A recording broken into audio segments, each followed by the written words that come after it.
Ok. Vamos abrir então em Zacarias capítulo 3. Primeiramente, o verso 8.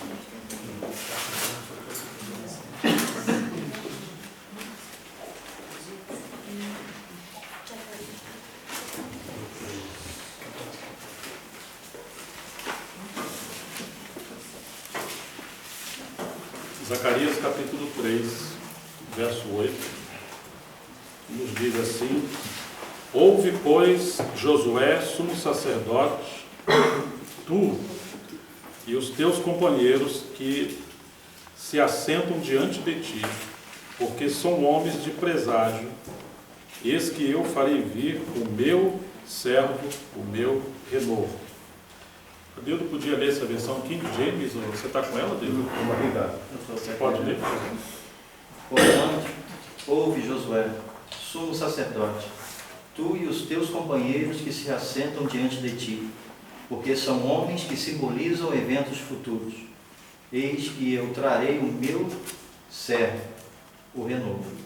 Porque são homens que representam eventos futuros.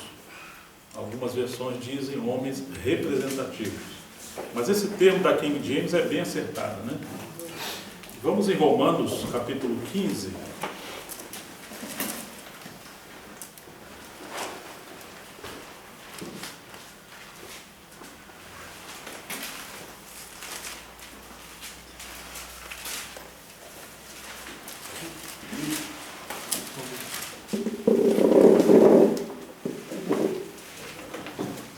Verso 4.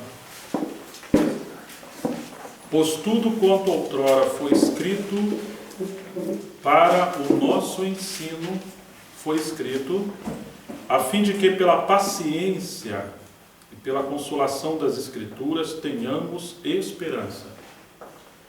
Ora, o Deus da paciência e da consolação vos conceda o mesmo sentir de um para com os outros, segundo Cristo Jesus, para que concordemente a uma voz glorifique ao Deus e Pai de nosso Senhor Jesus Cristo. Portanto, acolhei-vos uns aos outros, como também Cristo nos acolheu para a glória de Deus. Mas especialmente o 4, pois tudo quanto outrora foi escrito, para o nosso ensino foi escrito, a fim de que pela paciência e pela consolação das Escrituras tenhamos esperança. Em 1 Coríntios capítulo 10,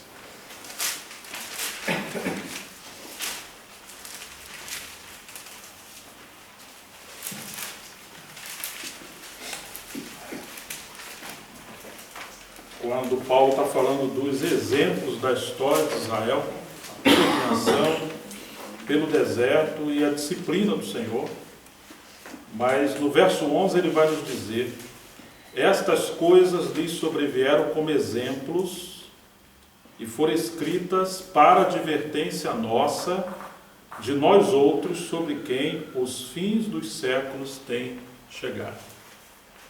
As coisas que foram escritas para advertência nossa, de nós outros, sobre quem os fins dos séculos têm chegado. Vamos orar ao Senhor, né? Pedir sua graça.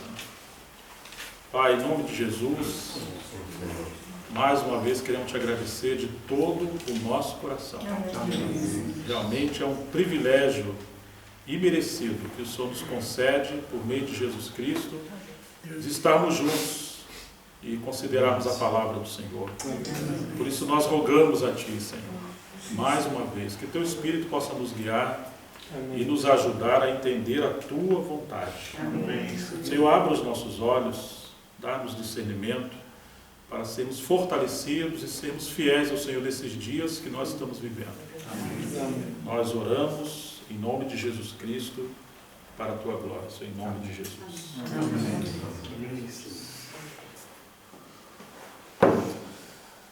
Bom, nós lemos em Zacarias capítulo 3 que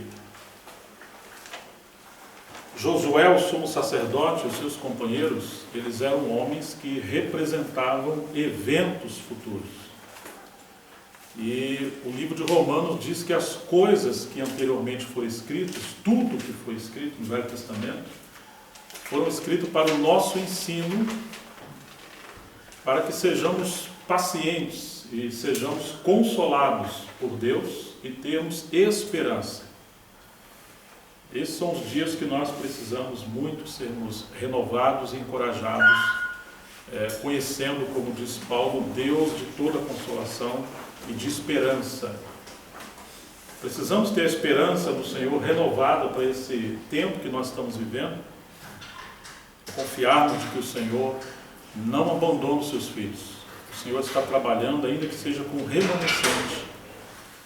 E Paulo está dizendo que as coisas que aconteceram no Velho Testamento foram escritas para a nossa advertência.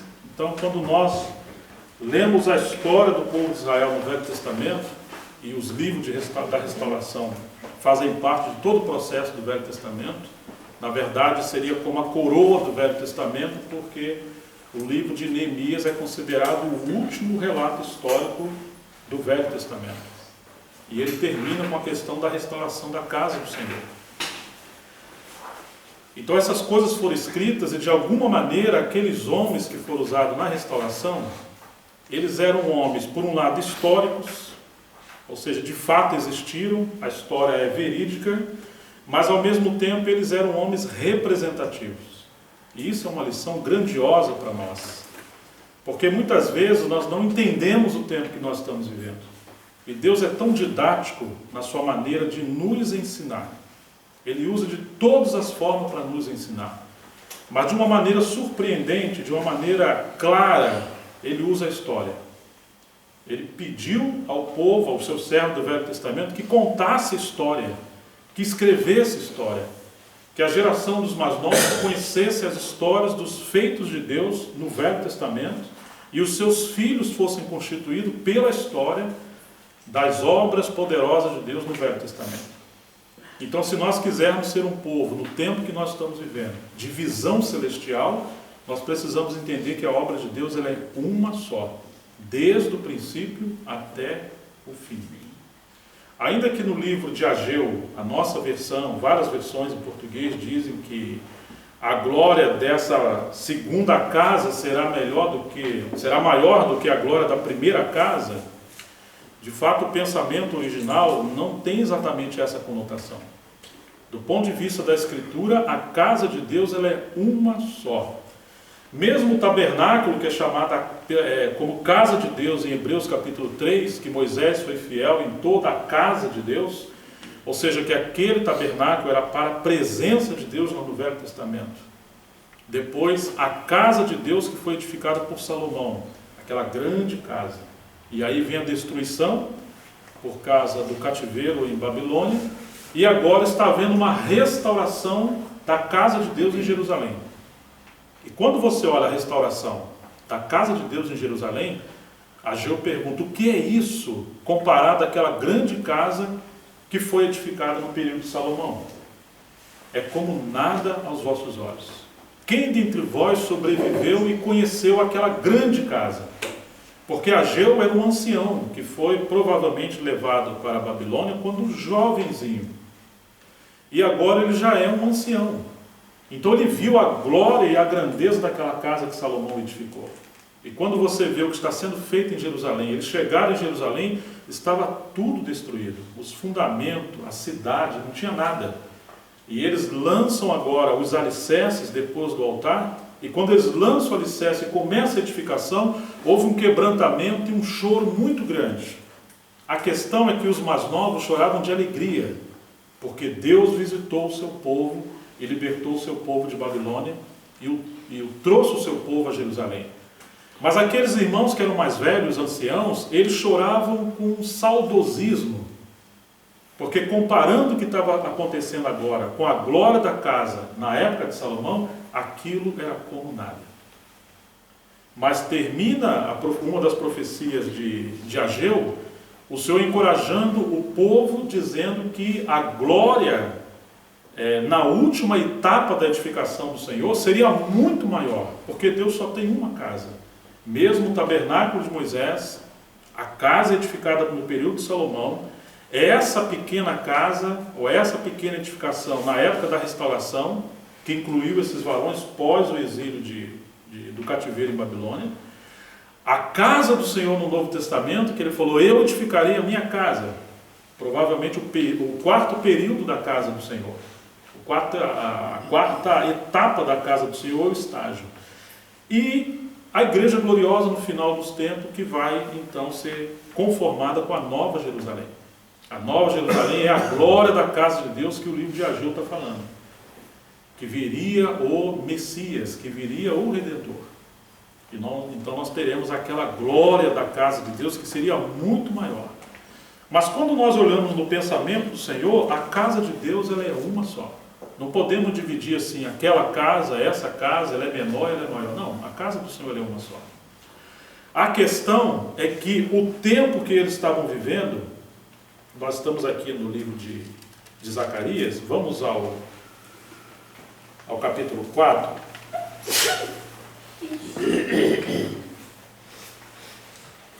Zacarias,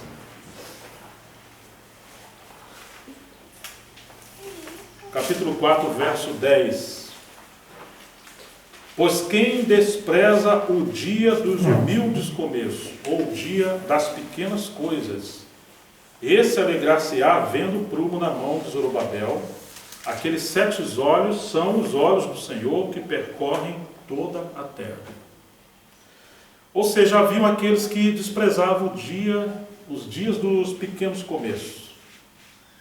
O tempo que esses irmãos, Zacarias, Ageu, Esdras, inclusive Neemias, Zorobabel, Josué, estavam vivendo na reedificação da casa do Senhor, eram dias de pequenos começos. Não eram dias de grandes obras de Deus, mas é o mesmo Deus e uma única casa. Porém, era necessário eles discernir o tempo que eles estavam vivendo. Se a gente não entender que a casa de Deus é uma só, e se a gente não entender que o período da restauração é um período de pequenos começos, ou dias de coisas pequenas, muitas das vezes pode acontecer conosco o que aconteceu com aquele povo. Eles se desanimaram. Quando eles olharam a grandeza, ou souberam da grandeza da época da edificação da casa do Senhor por Salomão, e a restauração na época de Zorobabel e Josué, eles se desanimaram. Ou irmãos, no meio de 100 mil judeus, apenas 50 mil voltaram. Um remanescente muito pequeno. E Zacarias está dizendo que os olhos do Senhor passam por toda a terra. O que ele está fazendo percorrendo toda a terra? Está procurando quem é 100% pelo Senhor. Cerca de 95% viviam para si mesmo. Era povo de Deus. Acreditamos que adoravam a Deus, mas eles tinham seus próprios negócios. Se a gente quer viver uma vida simplesmente confortável e entender que toda a glória do homem é viver nessa terra de forma boa, ele não tem noção do chamamento celestial, do propósito eterno do Senhor. Não teremos. Mas se nós entendemos que fomos chamados e abençoados por Deus, com nossa família, com tudo que o Senhor nos deu, porque Ele tem um propósito eterno, e que não existe nada maior para o homem do que viver para o propósito de Deus. Ainda que o Senhor falou que Ele edificaria a sua casa, mas Ele nos chamou para cooperar com essa casa, então provavelmente o Senhor vai ganhar os nossos corações. E nós então seremos exortados e encorajados a abandonar todas as coisas que representam embaraços para nós, para podermos voltar ao princípio da edificação do Senhor. Aqueles que viviam para si permaneceram em Babilônia. Aqueles que entenderam o chamamento celestial, eles abandonaram tudo que representaria um embaraço espiritual e voltaram para Jerusalém. Só que quando você chega em Jerusalém, irmãos, são dias de pequenos começos.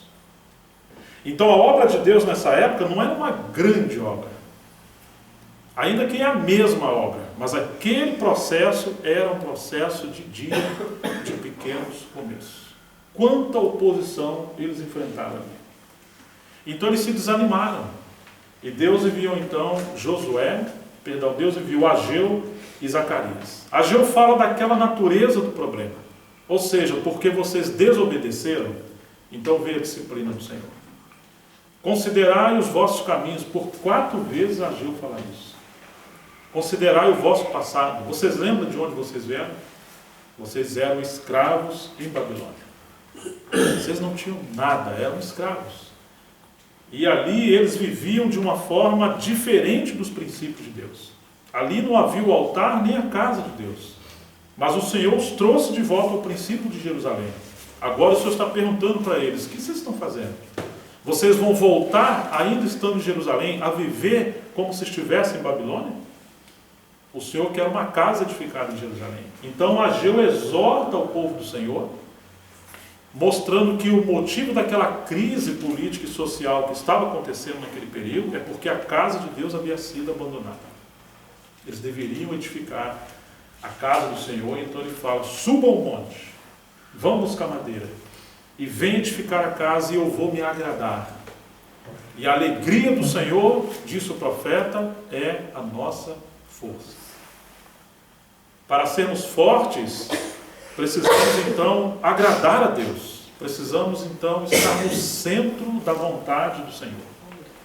Mas quando você olha, são dias de pequenos começos. Zorobabel, a gente vê que Gesem, Tobias, eles zombaram daqueles servos que edificavam a casa do Senhor.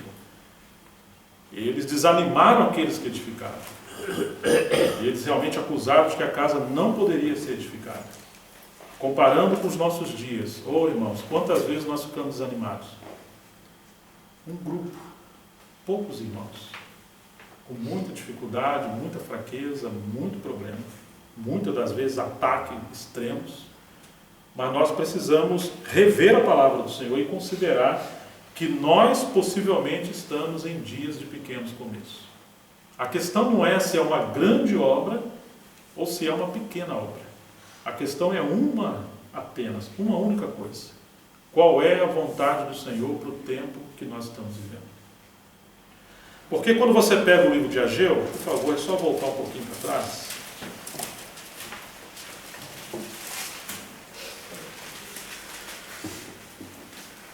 O livro de Ageu, capítulo 1, verso 13, quando eles ouvem as profecias de Ageu, chamando eles ao arrependimento. O verso 13 diz assim: então Ageu, o enviado do Senhor, falou ao povo, segundo a mensagem do Senhor, dizendo: eu sou convosco, diz o Senhor. Não adianta o homem se envolver com uma grande obra se o Senhor não for com ele. A pergunta primeira que nós devemos fazer: estamos de fato na vontade de Deus? Porque se estamos na vontade de Deus, irmãos, todas as demais coisas perdem o seu valor. Não temeremos nada. Permaneceremos centrados na vontade do Senhor. O povo do Senhor pensava diferente na época de Ageu. Esse povo diz: não veio ainda o tempo de edificar a casa do Senhor. E isso é muito perigoso, como nós vimos ontem. Quando os nossos pensamentos, eles estão alinhados com o pensamento de uma geração que não conhece o propósito do Senhor. Nós realmente devemos buscar profundamente conhecer a vontade do Senhor na sua palavra e não andar por aquilo que o povo diz. Quando nós olhamos os evangelhos, você não encontra a vontade do Senhor com a multidão. Pelo contrário, podemos dizer que Jesus teve alguns níveis no seu ministério. Ele teve um nível mais interior com os seus discípulos, especialmente os 12 em Betânia. Ali ele era um amigo, ali ele era o bom pastor, ali ele desenvolvia um relacionamento como quem estivesse no Santo dos Santos. Um pouquinho mais adiante você vai ver Jesus em Jerusalém. O que era Jerusalém? Representava a obra de Deus, mas não a intimidade de Deus. O princípio da comunhão mais íntima do Senhor estava com os seus discípulos, que andavam com ele. Ele descansava em Betânia e trabalhava em Jerusalém. Mas quando você encontra o Senhor em Jerusalém, ele não está ali como um pastor apacentando as suas ovelhas ou os seus amigos. Ele está ali como um profeta trazendo o juízo de Deus. Ele está ali como um mestre confrontando aqueles escribas que eram os detentores do conhecimento. Ele fazia uma defesa à verdade, mas o juízo de Deus estava em Jerusalém. Tanto que ele clamou: Jerusalém, Jerusalém, que mataram os profetas e apedrejar os que te são enviados. Quantas vezes eu quis ajuntar vocês debaixo das minhas asas, como a galinha junta os seus pintinhos, vocês não quiseram. Eis que a vossa casa ficará deserta. No começo, quando ele chega em Jerusalém, com seus 12 anos, quando ele se retira dos seus pais e permanece no templo, e vão perguntar o que ele estava fazendo ali, ele disse, vocês não sabem que me convém tratar dos interesses do meu pai? E ele chama aquela casa de casa do meu pai.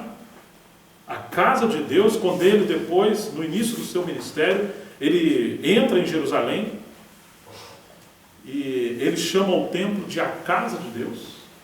Não façais da casa do meu pai uma casa de negócio, de comércio, ele vira as mesas. Mas em determinado momento, quando o povo rejeita o tempo que o Messias deveria assumir o governo em Jerusalém, ser recebido como aquele Cristo que deveria de vir, ele fala, a vossa casa ficará deserta. Que coisa séria isso. E depois ele falou que aquele templo seria destruído e não permaneceria pedra sobre pedra que não fosse derribada. E isso aconteceu no ano 70 com a invasão de Roma em Jerusalém. Então esse é o segundo nível do Senhor. É uma grande obra. É um grande templo. Mas ali representava a apostasia do povo de Deus. E Jesus sendo analisado como um falso profeta. Eles não conheciam a obra do Senhor. Eles não conheciam a palavra de Deus. E depois você tem um terceiro estágio do ministério do Senhor, que é ele com a multidão. A multidão via Jesus como um profeta e um realizador de milagres. Eles queriam pães, queriam cura, queriam proteção contra os demônios. Interessante que a mesma multidão desse povo com Jerusalém, quando Jesus está vindo, voltando a Jerusalém para a cruz, a multidão clamava, crucificam, crucificam. A mesma multidão que aplaudia e queria desfrutar das dádivas de Deus, não discernia que era Jesus. E falaram, crucificam, crucificam. Quando você encontra Jesus na cruz, você não tem uma multidão chorando por ele. Você tem pouquíssimas pessoas, mulheres e o discípulo João. Então, irmão, se quisermos conhecer a vontade de Deus, não está com a multidão. Nem está com uma grande obra em Jerusalém. Ele estava com aquele povo remanescente que conhecia o caminho da cruz. Conhecia o coração e o pensamento do Senhor. E esse foi um processo de intimidade que você vai encontrar mais especificamente no Evangelho de João. Parece que quando você lê o livro de Marcos, dá a entender que o Senhor está lá no ato exterior. Ele é o servo. Ali você tem muitos demônios, cura, combates, defesa, uma coisa terrível. Você não tem um descanso do Senhor. Um pouco disso está no Evangelho de Lucas. Quando você vê Mateus, ele está em Jerusalém. Ele é o rei de Israel que não é recebido pelos aqueles que deveriam ser seus súditos. Parece o santo lugar. As coisas não estavam claras nesse período. E quando você vê o Evangelho de João, você tem o Santo dos Santos. Então você encontra um nível de intimidade mais profunda no Evangelho de João.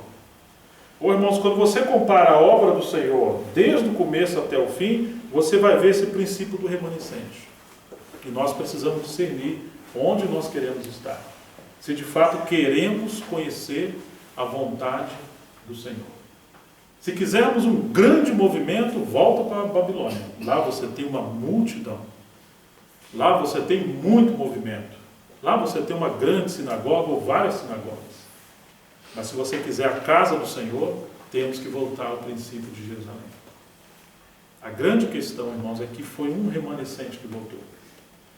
E a vontade do Senhor está com esse remanescente. Agora há muita oposição, mas graças ao Senhor ele diz, eu sou convosco.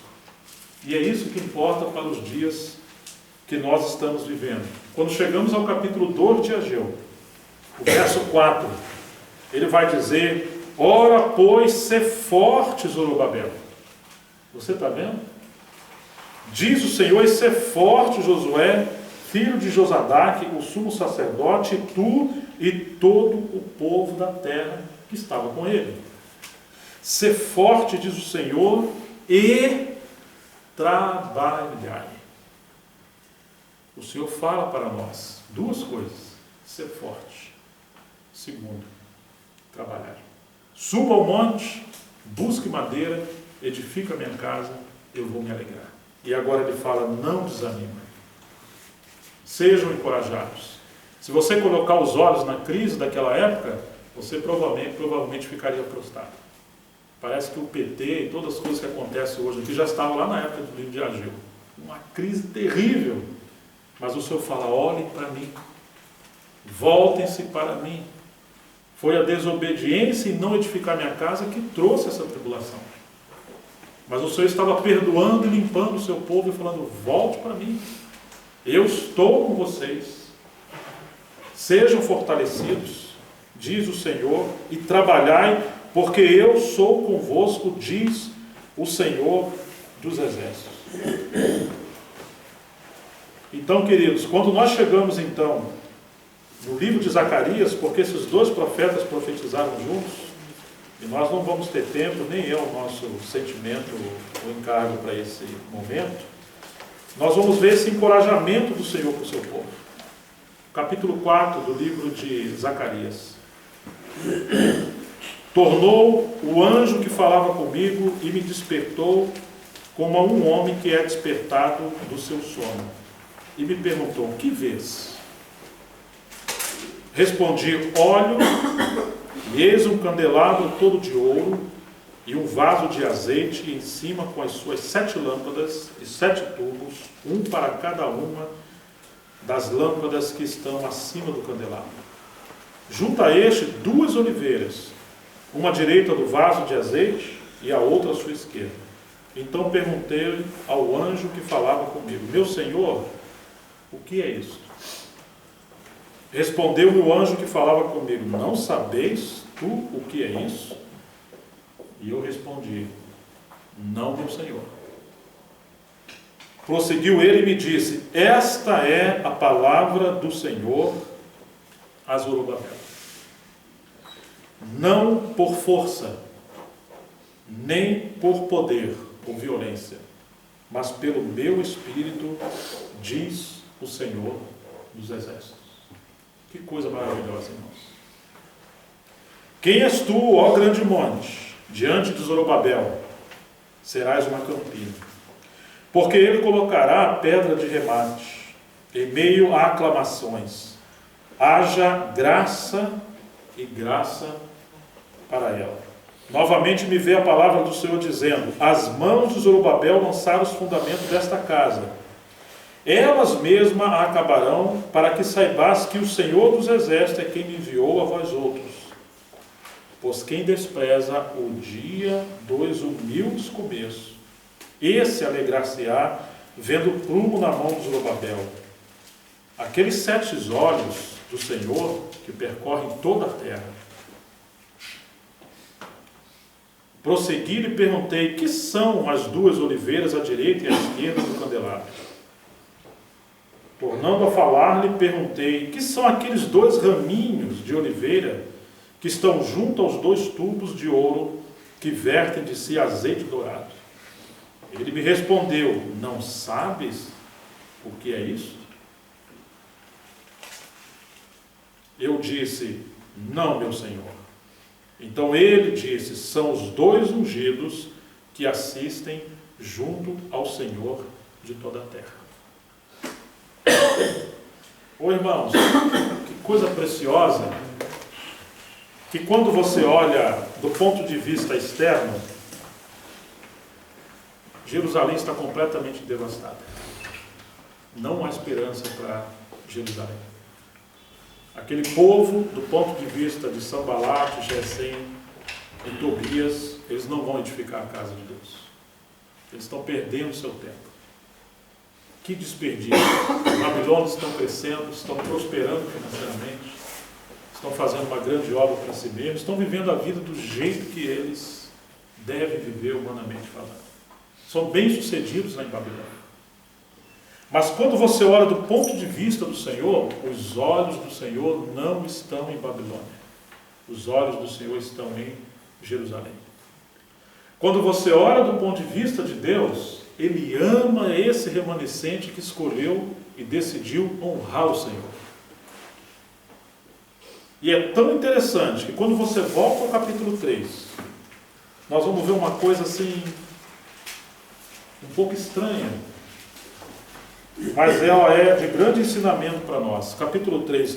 Deus me mostrou o sumo sacerdote Josué, o qual estava diante do anjo do Senhor, e Satanás estava à mão direita dele para se lhe opor. Que é isso? O inimigo não quer que Jerusalém seja reedificada, porque ele sabe que essa é a casa de Deus. Ele sabe que Jerusalém representa aquele lugar de habitação do Senhor e de escolha do Senhor. E que a obra de Deus é um processo de continuidade. O livro de Eclesiastes fala para a gente discernir o tempo, há tempo para todas as coisas. O tempo que eles estavam vivendo era um tempo de pequenos começos, não era um tempo de grandes obras. Aquele Salmo 126, que diz assim: os que semeiam com lágrimas, com júbilo ceifarão. Quem sai andando e chorando enquanto semeia, eles voltarão com júbilo de alegria, trazendo a sua colheita aos seus feixes. Mas você percebe ali a diferença de tempo? Quem sai andando e chorando, o tempo de sair, o tempo de semear, é um tempo de dores, é um tempo de luta, é um tempo de lágrimas. Os que semeiam com lágrimas, se o nosso tempo é de semear, e não é um tempo de colher, é um tempo de a gente derramar todo o nosso coração, todo o nosso ser. Só quem sai andando e chorando, ele vai voltar com júbilo de alegria, trazendo os seus feixes. Mas são dois tempos. Um é o tempo de semear, o outro é o tempo de colher. O grande problema é que nós queremos colher sem semear. Nós queremos a glória da casa, o grande avivamento, o retorno do Senhor. Claro que devemos anelar isso. Queremos que muitas pessoas se acheguem. Mas quando você olha, eu estou falando com eles, ainda era um tempo de dias de pequenos começos. Qual é o tempo que nós estamos vivendo? Se é um tempo ainda de semear e é um dia de pequenos começos, nós não devemos nos escandalizar do Senhor. O Senhor espera que possamos honrá-lo no dia das pequenas coisas. Honrá-lo no tempo da adversidade. Muitos irmãos se escandalizam com isso. Por que às vezes algum movimento começa ali, explode, tem centenas ou até milhares de pessoas? E às vezes você pega um grupo de irmãos e aqueles irmãos ali com sofrimento, uma luta, e a gente se escandaliza com isso. Quando você olha o capítulo 3, você vê que Babilônia está prosperando. Mas quando você olha Jerusalém, meu Deus, quanto combate, quanta luta. E agora, irmãos, nós temos aqui Satanás, o opositor, que estava exatamente confrontando o sacerdote Josué, que representa a autoridade do Senhor, que representa aqueles que o Senhor escolheu para a vanguarda, para trazer o povo do Senhor de volta. E nós precisamos discernir isso, porque se a gente não entender o terreno que nós estamos de batalha, nós vamos desanimar. Na verdade, corremos o risco de ter problemas entre nós mesmos, de não entender a natureza do problema e da adversidade que nós enfrentamos nesses dias. E isso é muito sério. Lembra de Jó? Nós mencionamos isso ontem, né? Jó foi trazer os seus sacrifícios diante do Senhor. Por ele e pelos seus filhos, imediatamente aparece Satanás. Quando alguém realmente consagra sua vida ao Senhor e procura amar o Senhor de todo o seu coração e ser fiel à sua própria geração, o inimigo vai se apresentar para afrontar, para desanimar. E quem começa a iniciativa do diálogo ali, no início do livro de Jó? Foi o Senhor. O Senhor pergunta para ele de onde ele está vindo. Ele fala: eu estou vindo de passear a terra e rodear por ela. Ou de rodear a terra e passear por ela. Passear pela terra? Pode ser que em alguns lugares você esteja passeando, mas você viu meu servo Jó? Em outras palavras, quando o Senhor consegue um homem que seja, e quando ele consegue um remanescente, no meio da adversidade, que esse remanescente é fiel ao Senhor, então aquele passeio do inimigo se torna um caos, se torna um transtorno, porque ali está sendo reedificado o reino de Deus. O inimigo sabe que lhe resta pouco tempo. Você viu meu servo Jó, um homem íntegro, justo? Falar, mas também, né, em outras palavras, você suborna ele, né? Você dá tudo para ele. E é assim que o inimigo fala. E o Senhor permite o inimigo tocar nas coisas de Jó. Você sabe que Jó perdeu suas propriedades, perdeu suas casas, perdeu os seus próprios filhos, perdeu todas as coisas. E Jó se prostrou, e o que ele fez? Ele adorou o Senhor. Esse remanescente que voltou de Babilônia, provavelmente perdeu tudo que estava em Babilônia. Eles trouxeram poucas coisas. É claro que Ciro deu ordem que os vasos da casa e alguns utensílios, e inclusive ordenou que eles dessem ouro e prata para eles, mas tudo que eles edificaram em Babilônia, não foi perdido. A vanglória foi perdida. E agora você tem essa afronta de Satanás no capítulo 3 de Zacarias. Tem certeza que você quer prosseguir? Então, se a gente não entender que a obra do Senhor é nos transformar a imagem do seu Filho, Jesus Cristo, e que Ele quer que a igreja seja esse vaso corporativo, esse novo homem que é o corpo de Cristo, para que Cristo seja expressado na terra, no universo, através da igreja, e Ele seja a cabeça de todas as coisas. Que nós sejamos edificados como esse homem celestial que vive pela palavra de Deus. Não de qualquer maneira. A igreja não é um movimento terreno. A igreja não é uma reunião de pessoas que querem encontrar o melhor lugar para reunir. Se for o melhor lugar, não é em Jerusalém. Em Jerusalém você tem um altar. O altar fala de cruz. O altar fala de morte. O altar fala que tudo está errado, até que a gente se submeta à soberana vontade do Senhor. Então o inimigo se opôs. E assim como Jó permaneceu fiel, e lá no futuro, no último capítulo de Jó, ele fala, antes eu te conhecia de ouvir falar, mas agora os meus olhos te veem. No começo, irmãos, muitas coisas nós não entendemos. Não é? Mas depois nós vamos entender. Puxa vida, o Senhor está fazendo uma grande obra. Porque um dos homens que Deus mais fala na Bíblia, na galeria daqueles que foram fiéis a Ele, está Jó. O meu servo. Sempre Deus chamou Jó de o meu servo. E se você for ver quantas vezes o Senhor chama e fala Zorobabel e Josué como seus servos, como aqueles aprovados, no livro de Ageu são várias vezes. No livro de Zacarias são várias vezes. Como pode, irmãos? Do ponto de vista externo, é um homem reprovado, é um homem que está perdendo o seu tempo, mas do ponto de vista de Deus, ali está toda a atenção do Senhor voltada para ele. Isso também nos lembra João Batista, né? No começo da vida de João Batista, ele fala por pelo menos 3 vezes que Jesus é aquele que haveria de vir, o Cordeiro de Deus. Sigam a ele no Evangelho de João. Ele não tinha nenhuma dúvida que Jesus era aquele que haveria de vir. Ele inclusive fala, eu não sabia quem era ele, mas aquele que me enviou a batizar falou que quando eu visse o Espírito descer sobre ele, então eu saberia que ele é aquele que deveria de vir. Oh, irmãos, mas um dia João Batista estava preso. E o Senhor estava fazendo muitas coisas, pregando o Evangelho, curando pessoas. O que João Batista fez? Pegou os seus discípulos, enviou-os a Jesus e mandou perguntar se Jesus era aquele mesmo que havia de vir ou se ele deveria esperar outro. Puxa vida, que pergunta.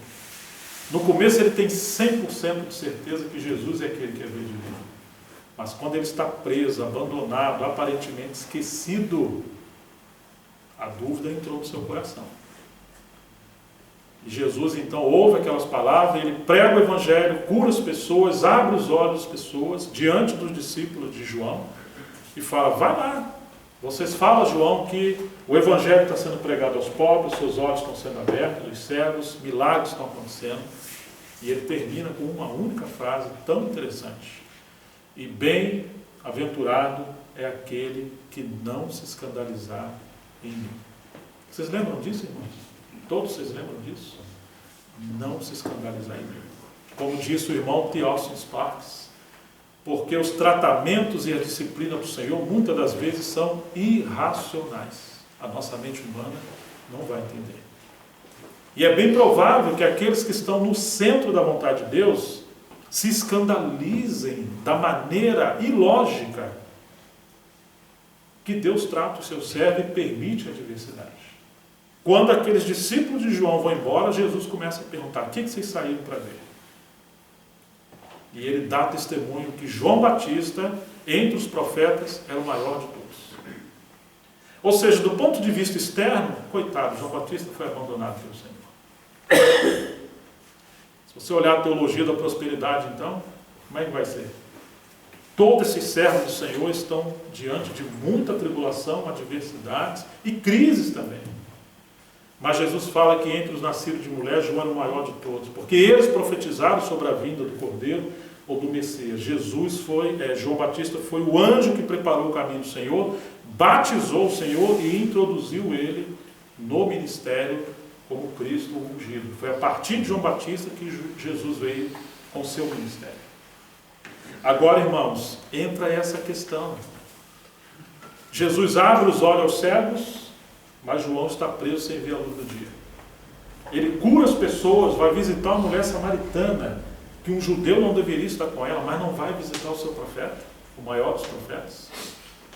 Ele livrou a tantos homens das garras de Satanás, um gadareno possuído por legiões de demônios. E o seu profeta, além dele não visitar, continua preso. E pior, ele vai perder a cabeça. Então, irmãos, corremos o risco de nos escandalizar com a maneira que o Senhor trata conosco. Mas pelas palavras de Jesus, nós vamos entender que quanto maior for a obra do Senhor, a entrega do Senhor, o chamamento do Senhor a um homem, a uma mulher, a um grupo de irmãos, a uma assembleia, maior será a pressão. E que a espiritualidade não é medida pela proporção que você leu, que você participou de evento, de conferência. Não. A espiritualidade ela é proporcional a duas coisas. Primeiro, visão de Cristo. Qual é a medida ou a expansão da visão de Cristo que nós temos? Temos 100% de certeza que Ele está no trono? Nós estamos enxergando o propósito eterno do Senhor em Cristo? E, em segundo lugar, pela capacidade que temos nele de sofrer pressão. Muitos se acham espirituais, mas quando vem a adversidade, duas coisas acontecem. A visão não está clara. E eles não podem sofrer pressão pela causa do Senhor. Esse remanescente, João Batista, Paulo, todos os seus apóstolos, Jó, foram homens que tinham os seus olhos voltados para o Senhor. Sabiam que além das nuvens escuras, de toda aquela oposição maligna e da adversidade, o sol da justiça reinava para sempre. Nada seria abalado. Quando você pega João, o apóstolo, na ilha de Patmos, quando ele vê a situação das igrejas, no capítulo 2 e 3 do Apocalipse, irmãos, que decadência, que degradação, com exceção da igreja em Filadélfia.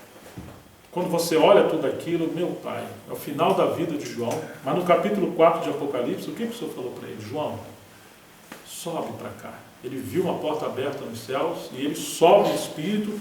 Quando ele chega lá, porque o Senhor falou, eu vou te mostrar as coisas que devem acontecer nos últimos dias.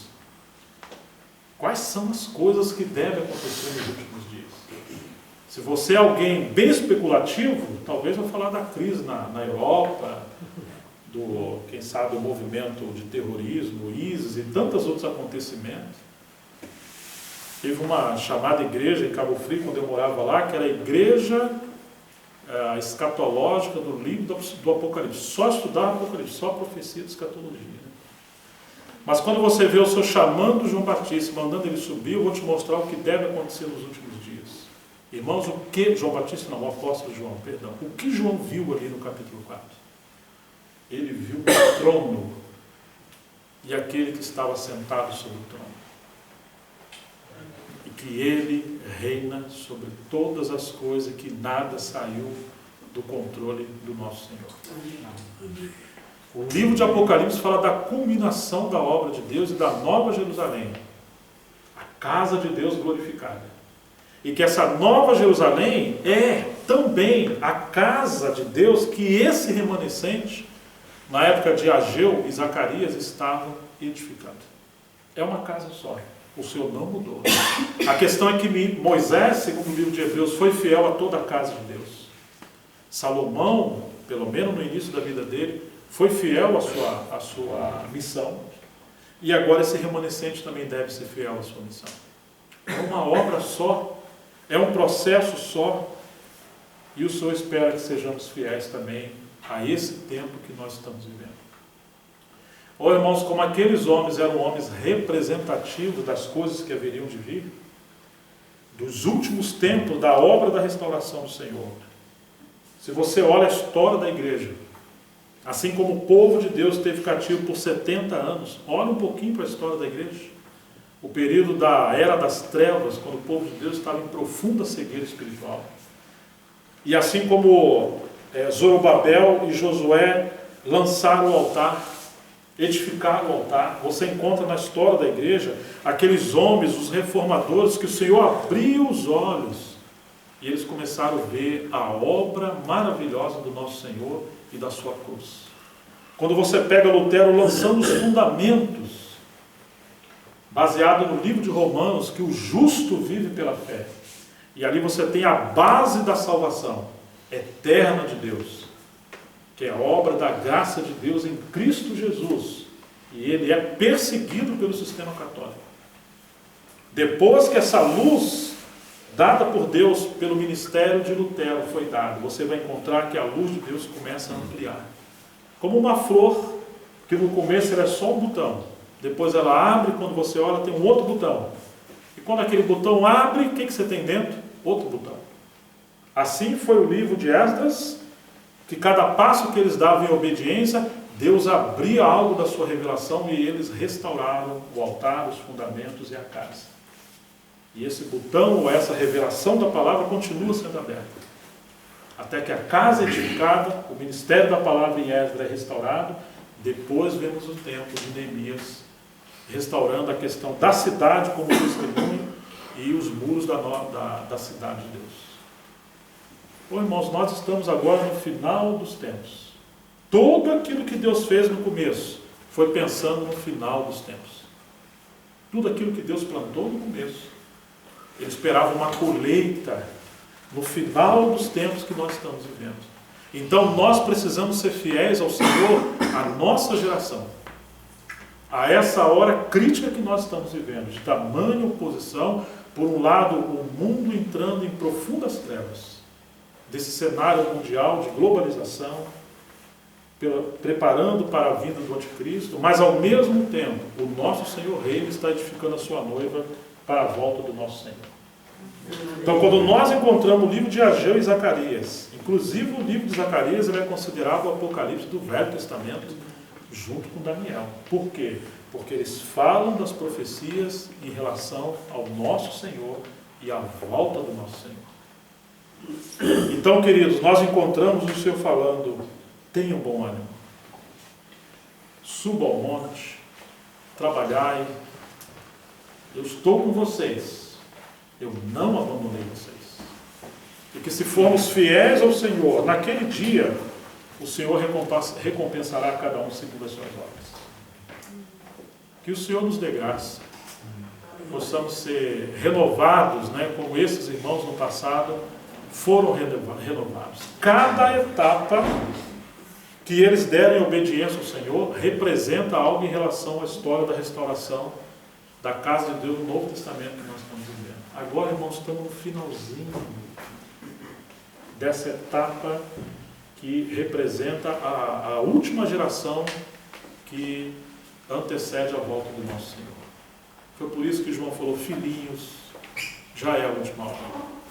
E como vocês ouviram que viria o anticristo, e ele já está aí, o espírito dele operando, sabemos que já é a última hora. Ora, se para João, no final do primeiro século, já era a última hora, e ele fala que nós deveríamos seguir a unção do Espírito que nos ensina acerca de todas as coisas, não vai nos ensinar algo novo, que vá além do que está escrito. E outra coisa, ele diz: a unção do santo que recebeste vos ensina a permanecer nele. em Cristo, quando é a unção que está nos guiando, ela nos ensina a permanecer em Cristo. Ele fala, permanecer nele, para que quando ele voltar e se manifestar, a gente não se envergonhe diante dele na sua vida. Se lá já era a última hora, em que hora nós estamos no relógio de Deus? Nós estamos nos últimos milésimos. Hora extra. Hã? Hora extra. Uma hora extra, né? O Senhor volta, irmãos. O Senhor volta. Então, que a volta do Senhor, possamos amar a volta do Senhor. Possamos realmente crer que o Senhor está voltando. Por isso, toda essa oposição, como nós estamos vendo no capítulo 3, Satanás ali se opondo. Você vê que Josué, ele não está totalmente adequado. Nós estamos chegando aqui ao final, irmãos. Capítulo 3 de Zacarias. Deus me mostrou o sumo sacerdote, Josué, o qual estava diante do anjo do Senhor. O anjo do Senhor em Zacarias é o próprio Senhor, o nosso Senhor Jesus Cristo. E Satanás estava à mão direita dele para se opor. Mas o Senhor disse a Satanás, o Senhor te repreende. Ó Satanás, sim. O Senhor que escolheu a Jerusalém te repreende. Não é este um tição tirado do fogo? Irmãos, o que é Josué? O que são os irmãos que o Senhor escolhe para servir? Um tição, uma brasa, algo que, quando você vê no livro de Esdras e depois o livro de Neemias, Sanbalat, Tobias, Gesem, ele fala assim, essas pedras queimadas, essas coisas aí que não vai servir para nada, vocês não vão edificar. De fato nós não somos nada, mas o Senhor escolheu. E precisamos confiar na graça de Deus. Ora, Josué, trajado de veste suja, estava diante do anjo. Sabe aquela conversa? Não, quando eu estiver bem, sabe, minhas contas tudo resolvidas, minha aposentadoria, minha família, e eu mesmo estou com uns problemas aí, quando eu estiver bem, e as minhas fraquezas também estiver superadas, eu vou servir o Senhor. Oh, irmãos, que engano.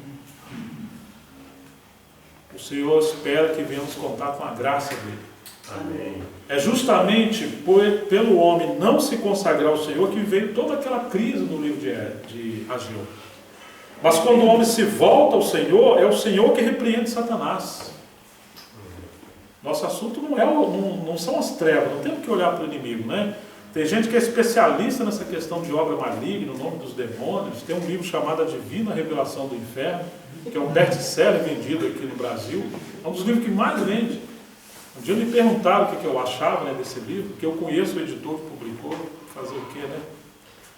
E eu perguntei para aquela pessoa se ele encontrou no Novo Testamento, especialmente em Paulo, um discurso minucioso sobre o inferno. E quantas vezes Paulo gastou tempo falando do inferno? Eu falei, realmente não tem tempo. Eu falei, pois é.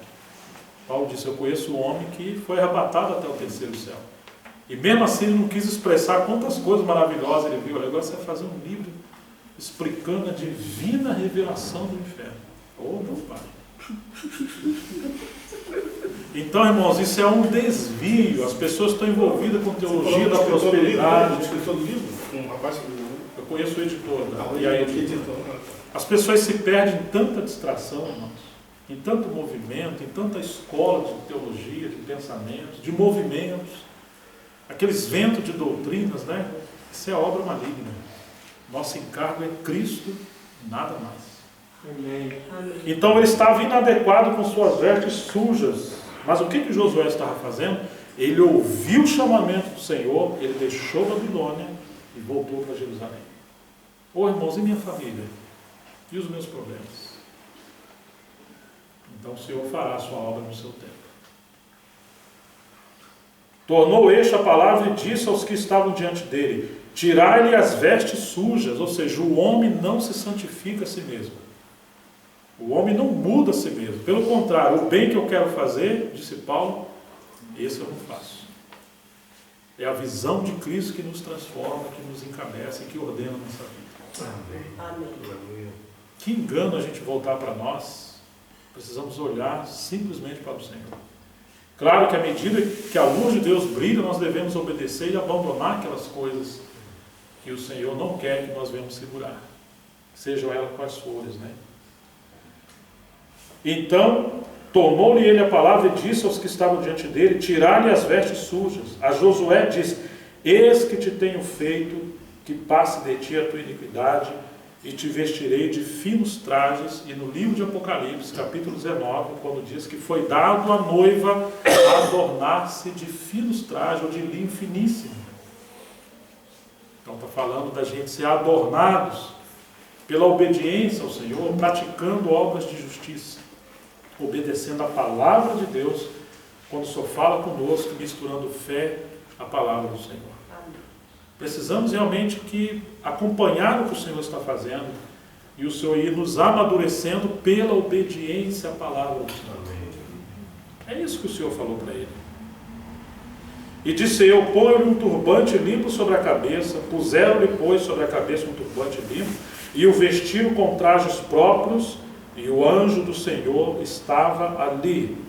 Protestou a Josué e disse: assim diz o Senhor dos Exércitos: se andares nos meus caminhos e observar os meus preceitos, também tu julgarás a minha casa e guardarás os meus atos, e te darei livre acesso entre estes que aqui se encontram. Quantas vezes as pessoas querem ter livre acesso, querem ter ministério, querem fazer coisa, mas, irmãos, é a escolha do Senhor, é a obra do Senhor. Às vezes a escolha do Senhor para nós é que sejamos como aquelas estacas do tabernáculo. Eles não aparecem, estão enterradas dentro da terra, e as cordas e as cortinas estão amarradas nelas. Muitos irmãos sustentam a obra de Deus em oração, no invisível. Muitos irmãos são mordomos, ofertando a causa do Senhor. Muitos irmãos estão ajudando no pastoreio sem serem chamados e nem sequer querem serem reconhecidos como pastores, irmãos e irmãs. Mas eles são fiéis à vocação celestial. Não devemos nos preocupar com glamour, com aparência, com nada disso. Simplesmente sermos fiéis ao Senhor. Lembram-se de Margaret Barber? Eu sei que muitos irmãos sabem disso. Aquela irmã que na China, de forma solitária, passando por tanta diversidade, ela ajudou alguns jovens, e um desses jovens foi o Watchmani. E o irmão Watchmani se tornou aquele homem de Deus que o Senhor usou de forma maravilhosa no século XX. Mas essa irmã foi uma estaca, foi uma coluna ali solitária, obediente ao Senhor. Então não devemos ter muito cuidado com a vaidade. Tem que ser rápido, temos que crescer, temos que prosperar, nós estamos muito devagar, vamos sair por aí. Irmãos, essa é uma inquietação que o Senhor deve orar, devemos orar que o Senhor nos guarde dessas coisas. Devemos permanecer focados no Senhor. Ouve, pois, Josué, sumo sacerdote, tu e os teus companheiros, que se assentam diante de ti, porque são homens que representam eventos futuros. Oh, irmãos, aquilo que nós fazemos hoje é um legado que devemos deixar para a próxima geração, se o Senhor não voltar tão logo. Às vezes o que nós estamos fazendo hoje é tão pequenininho, mas isso aí vai ser uma ponte, um caminho para a próxima geração. Muitos irmãos que o Senhor usou de forma extraordinária, que nós reconhecemos hoje, muitos irmãos, na época deles foram desprezados. Um deles foi o irmão Teófilo Sparks. Morreu como que solitário, seus escritos, seus áudios ficaram abandonados, esquecidos embaixo de uma cama. Angus Skinner, que foi seu genro, casou com a filha dele. Quando viu as obras de Sparks, meu Deus, o que é isso?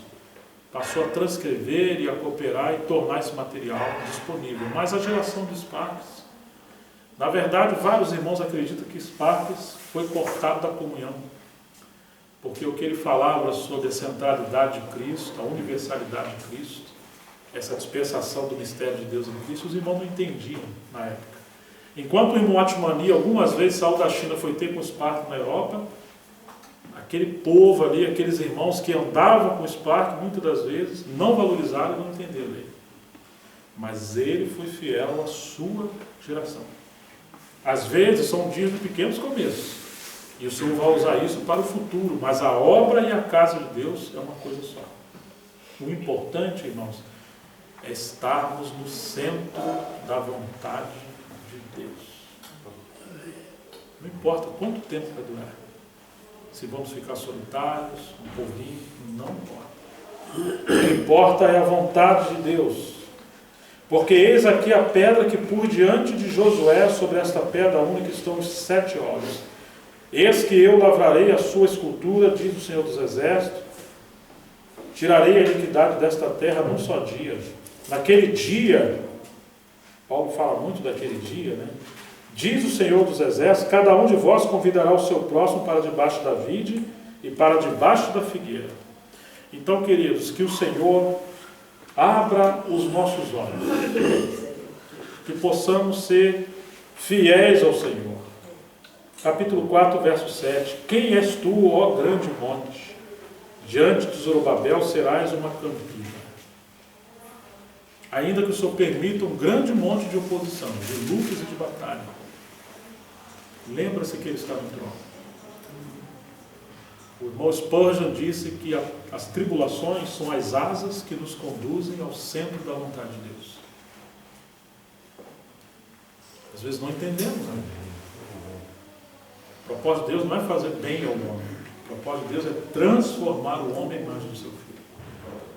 Ainda a tribulação faz parte dos instrumentos que Deus usa para nos transformar.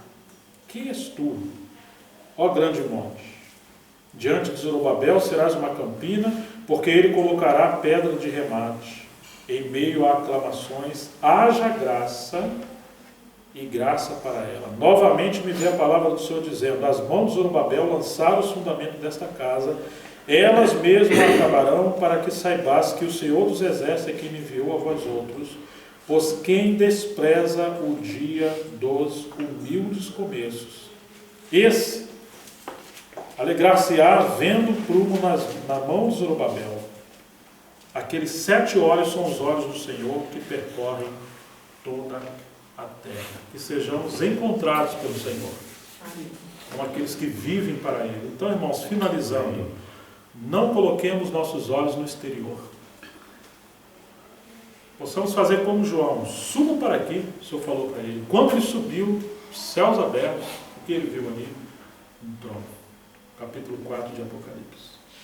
Possamos viver na perspectiva do trono do Senhor. Não importa as circunstâncias, o Senhor está no trono. O Senhor está no trono. Precisamos aprender a nos mover por aquilo que o Espírito do Senhor fala através da sua palavra. São dias de pequenos começos. Então não venhamos nos escandalizar com a maneira que o Senhor também trata conosco. Nossa busca tem que ser estar no centro da vontade de Deus e entender que quando o Senhor voltar, Ele vai recompensar a cada um de nós por aquela entrega ao Senhor que nós fizemos em obediência a Ele no tempo de adversidade. Que o Senhor nos ajude. Eu sei que são dias difíceis, combates, lutas, reivindicações de todos os lados, né, da sociedade, do cristianismo, de tantas coisas, mas que os nossos olhos estejam postos no Senhor. Possamos subir o monte. Amém, Deus. Amém. O Senhor nos ajude. Amém. Vamos orar ao Senhor, né? Pai, em nome de Jesus Cristo, nós mais uma vez voltamos nossos olhos para Ti. Nós queremos Te agradecer pela maneira graciosa, pela maneira amorosa que o Senhor falou com aquele remanescente que abandonaram tudo para amar e servir o Senhor. Amém. Nós queremos Te adorar, porque tudo que o Senhor fez ali naquele tempo serviriam de encorajamento para nós que vivemos nesse último tempo. Então nos ajude a aprender a ouvir o Teu Espírito nesse tempo de adversidade, um tempo também que antecede a Tua volta. Ó Senhor, usa de misericórdia conosco. Amém. Nós queremos ser fiéis ao Senhor naquilo que o Senhor nos confiou. Amém. Renova as nossas forças, Senhor. Nós te pedimos. Renova, que Teu Espírito esteja operando aqui entre nós. Amém. Como o Senhor falou ali no capítulo 4, que ele nem por força, nem por violência, mas pelo Espírito do Senhor. Que o Senhor nos ajude a depender do Teu Espírito. Amém. A sermos guiados pelo Teu Espírito. Amém. Senhor, também desembaraça os nossos pés. Ó Senhor, essa crise que nós estamos vivendo esses dias, que vem para detonar, Senhor, para aprisionar e prejudicar muitos de nós, entre outras coisas. Nos dê sabedoria a cada um de nós e discernimento para como sermos fiéis ao Senhor no meio da adversidade. Livra-nos de sermos pessoas embaraçadas. Nos ensina a não enfrentar as crises com força humana, com subterfúgio meramente humano, mas que nós possamos depender da graça e da misericórdia do Senhor. Senhor, nós também oramos pelos nossos filhos, pelas nossas casas, pelas famílias dos irmãos que aqui estão. Sustenta os nossos lares, visita nossas casas. Senhor, aviva a Tua obra no coração dos nossos filhos. Abre os olhos espirituais dos nossos filhos. Oh, Senhor, fala o coração da nossa casa, Senhor, para que sejamos um povo restaurado e edificado por Ti. Amém. Nós Te agradecemos por esse privilégio de servir o Senhor no tempo que nós estamos vivendo. Amém. Nós entregamos todas as coisas nas Tuas mãos. Amém. Em nome de Jesus, para a Tua glória. Em nome de Jesus. Amém.